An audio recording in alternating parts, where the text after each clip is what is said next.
Assalamualaikum warahmatullahi wabarakatuh. Alhamdulillah hari ini kita dapat bertemu kembali. Sebelum kita mulai pelajaran hari ini, marilah kita berdoa terlebih dahulu. Doa akan saya pimpin. Berdoa, mulai. Berdoa selesai. Yang pertama saya akan mengabsen terlebih dahulu.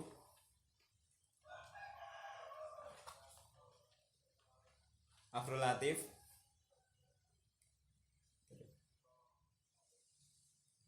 Novi, Dian Ansorin.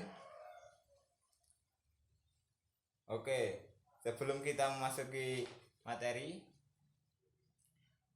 apakah ada yang tahu apa itu perangkat, proses, dan media penyimpanan? Baiklah, kalau tidak ada yang tahu, kita akan mempelajarinya bersama-sama. Yang pertama, media proses, media perangkat proses. Perangkat ini digunakan untuk memproses perintah yang kita masukkan. Jadi semua perintah yang kita masukkan ke komputer itu akan diproses. Perangkatnya itu sendiri yang pertama yaitu ada CPU. CPU itu yang bentuknya itu kotak besar, itu yang biasanya taruh di bawah atau di samping monitor, itu namanya CPU. CPU itu adalah perangkat yang sangat penting. Jadi kalau komputer nggak ada CPU-nya itu nggak bisa jalan. Jadi CPU itu merupakan sebuah tubuh dari komputer tersebut. Lalu CPU itu di dalamnya juga ada perangkat penyimpanan atau perangkat proses. Yang pertama, yang di dalam CPU itu ada motherboard. Motherboard itu bentuknya seperti papan, terus di atasnya itu terdapat komponen-komponen untuk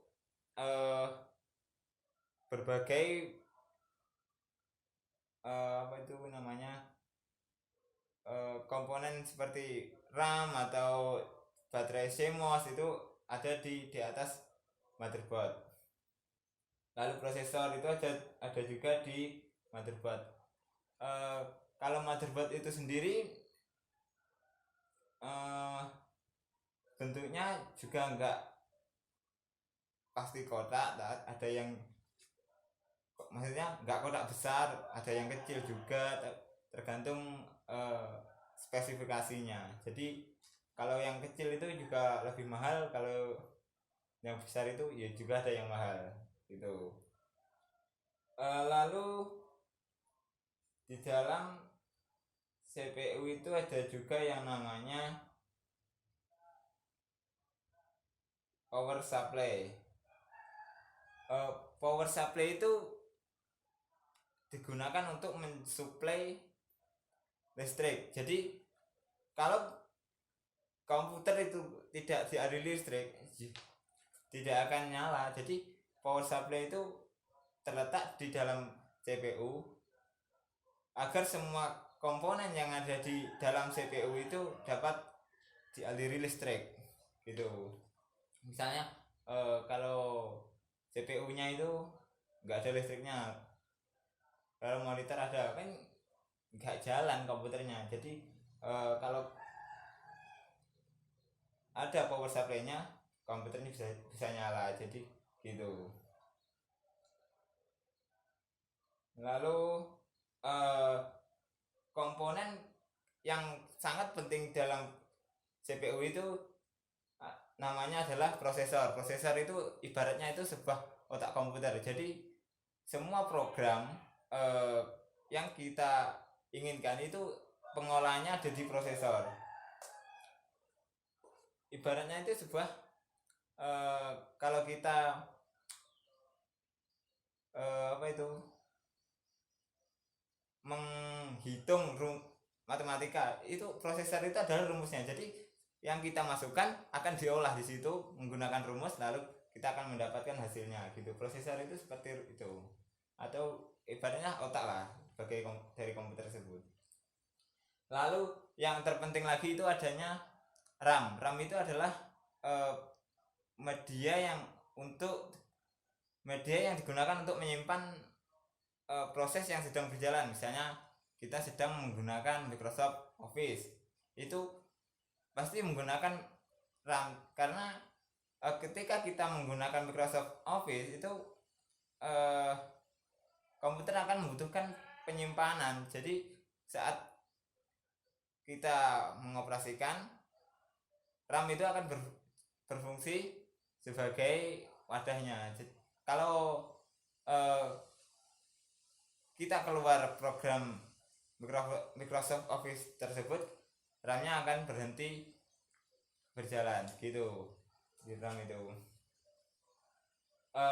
Kalau untuk spesifikasinya itu, RAM itu banyak macamnya. Ada yang DDR2, DDR3, DDR4, terus kalau penyimpanannya itu sendiri kapasitasnya ada yang 2 GB, 4 GB, atau 8 GB gitu. Jadi semakin bagus semakin baik. Kalau kita misal kita di komputer kita itu ada RAM misal 10 GB, jadi semua proses, misalnya kita membuka Office, kita membuka video, kita membuka Chrome, itu kan semua bisa berjalan dengan waktu yang sama. Misalnya kita akan bisa mengoperasikan beberapa aplikasi dengan waktu yang sama gitu. Lalu selanjutnya ada heatsink. Heatsink itu sebenarnya adalah perangkat yang digunakan untuk mendinginkan prosesor. Heatsink itu kipas. Biasanya di atas prosesor itu kan ada kayak seperti kipas, ya itu namanya heatsink, digunakan untuk mendinginkan prosesor. Jadi ketika prosesor itu beroperasi, itu suhunya akan naik menjadi sangat panas. Kalau tidak ada heatsinknya itu bisa rusak.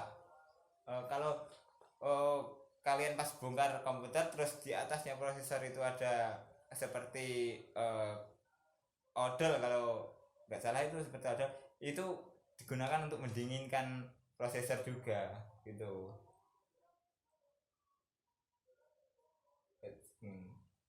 Lalu selanjutnya media penyimpanan.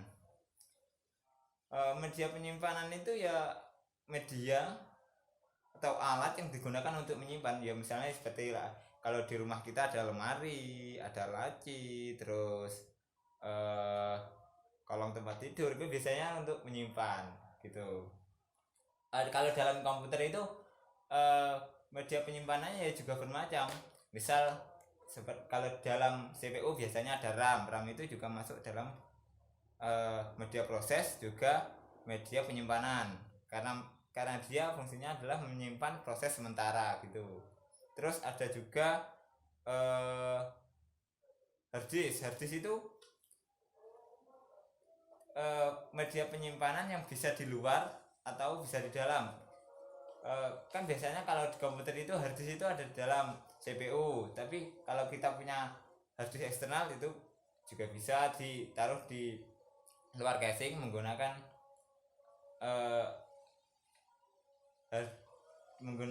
hard disk eksternal, ya ada konverternya hard disknya itu gitu.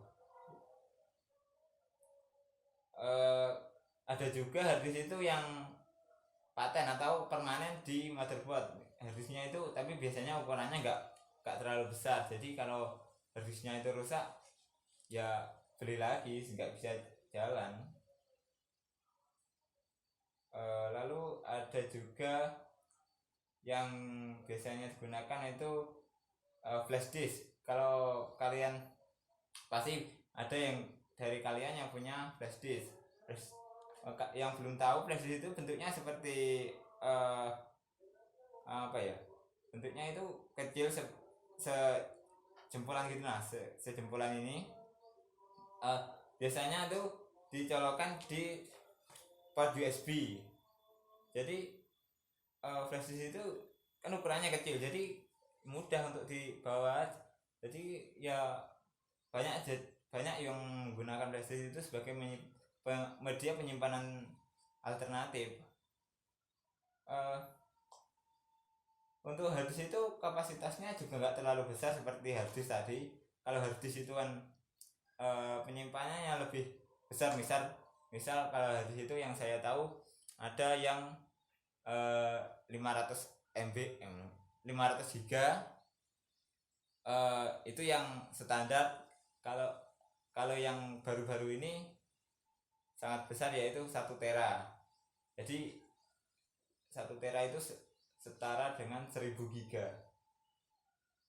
Banyak sekali dokumen atau yang bisa disimpan di dalam harddisk 1 tera.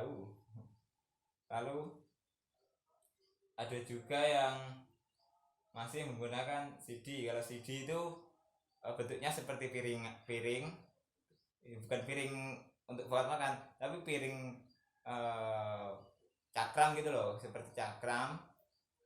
Nanti untuk menyimpannya kita harus membutuhkan DVD room. Kalau CD itu sekarang jarang digunakan karena bentuknya yang sedikit besar tapi tipis, nanti juga rentan karena bentuknya itu tipis. Terus kan kalau ada bagian yang gilap atau berkilau itu bagian terpenting. Kalau sampai tergores pun itu nggak bisa digunakan CD-nya itu, jadi sedikit punah lah. Yang menggunakan pun nggak terlalu banyak. Lalu ada juga yang namanya floppy disk. Floppy disk itu seperti CD tapi ukurannya lebih kecil. Kalau CD tadi biasanya, misal kalau CD tadi ukurannya kapasitas penyimpanannya itu beberapa giga, kalau floppy disk itu nggak sampai, jadi hanya kecil. Floppy disk ini pun mungkin sekarang di pasaran sudah nggak ada, atau malah sudah nggak diproduksi lagi floppy disk itu. Tuh. Ada yang ditanyakan? Kalau tidak, nanti kita akan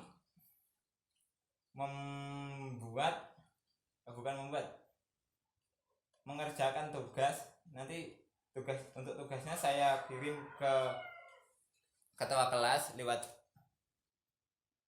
WhatsApp atau email. Nanti tolong ketua kelas diberitahukan ke teman-teman. Untuk pengumpulannya itu sendiri terakhir minggu depan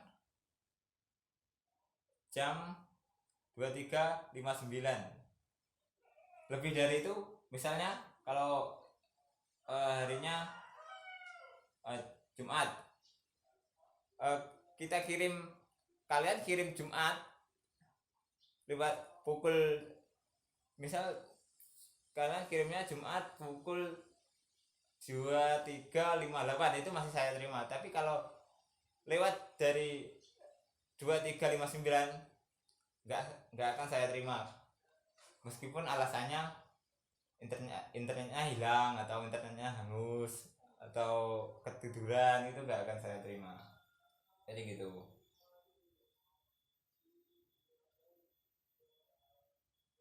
Ada yang ditanyakan soal tugas atau materi yang belum paham?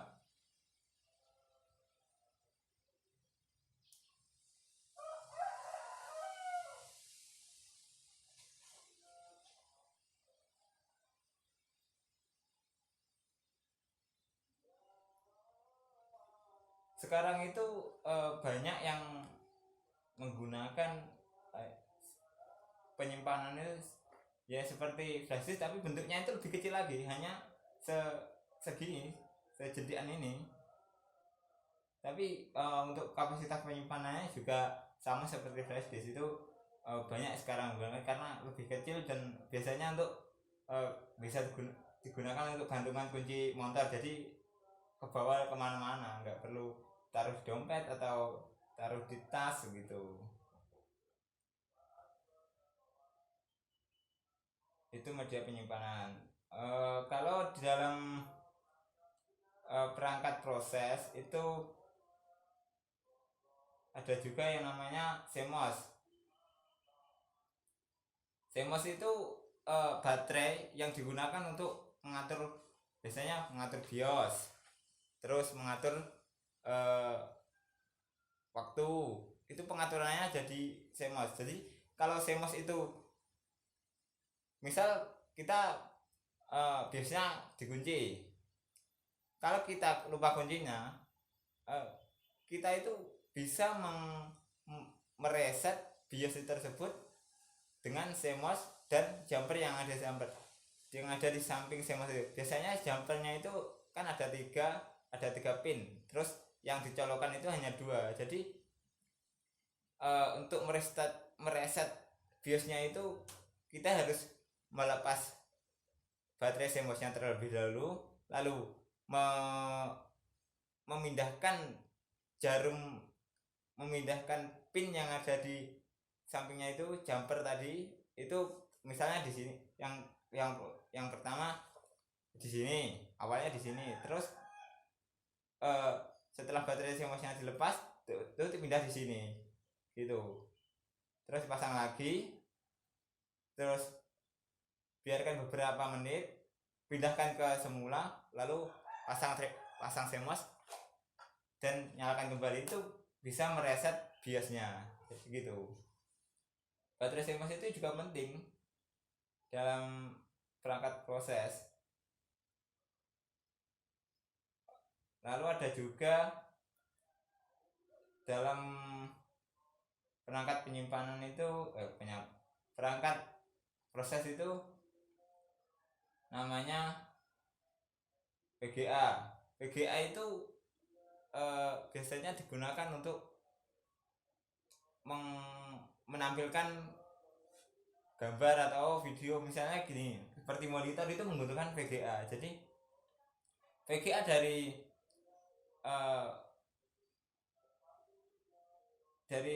CPU itu akan ditampilkan ke monitor. Misalnya kalau VGA itu nggak harus ke monitor, misalnya CPU langsung ke proyektor itu bisa, terus atau CPU ke proyektor terus sambung lagi, ada lagi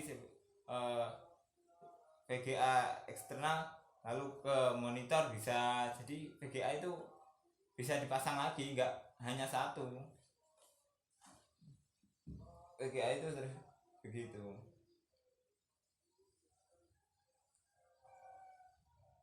Lalu ada lagi kalau di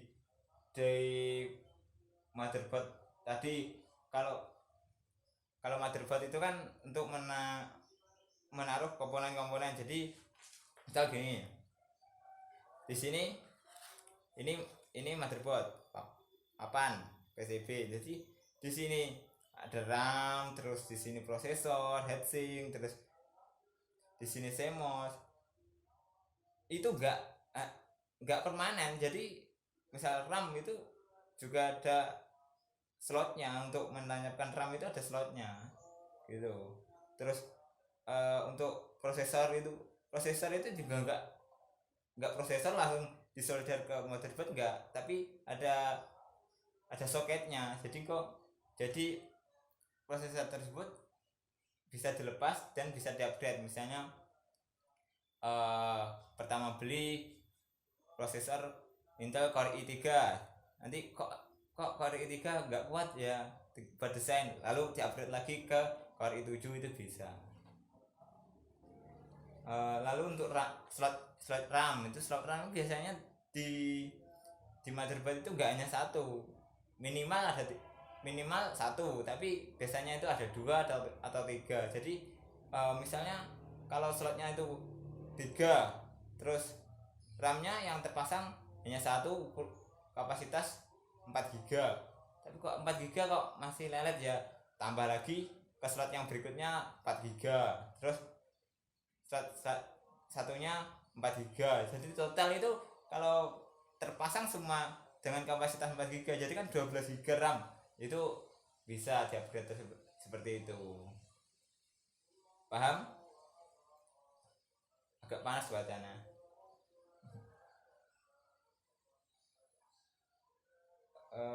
Baiklah, kalau nggak ada yang tanya, seperti itu tadi materinya. Lalu tugasnya jangan lupa untuk nanti saya kirim ke ketua kelas. Jangan lupa ketua kelas dikirim ke teman-temannya, dikumpulkan minggu depan jam 23.59. Sebelum itu lebih baik, kalau lebih dari itu nggak saya terima. Baiklah, untuk mengakhiri pembelajaran hari ini, kita tutup dengan doa. Saya akan memimpin doa lagi. Berdoa mulai. Berdoa selesai.